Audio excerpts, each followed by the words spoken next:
You know what your lips and tongue have to do to make your sound. You're able to say your sound by itself and in syllables.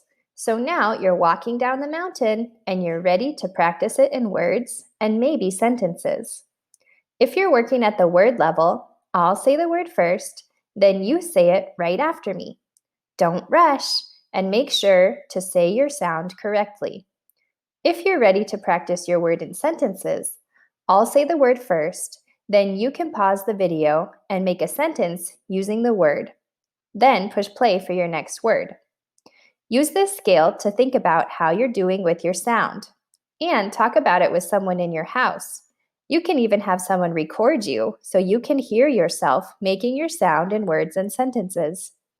Keep up the good work. You're getting closer to being able to make your sound correctly all the time and getting off the mountain.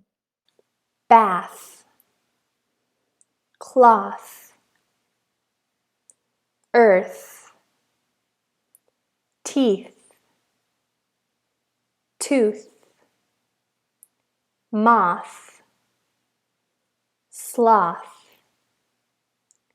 youth,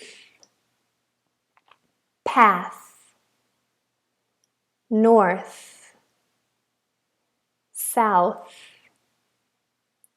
strength, month, warmth, growth, fifth, myth, beneath, length, depth, broth, both, mouth, width,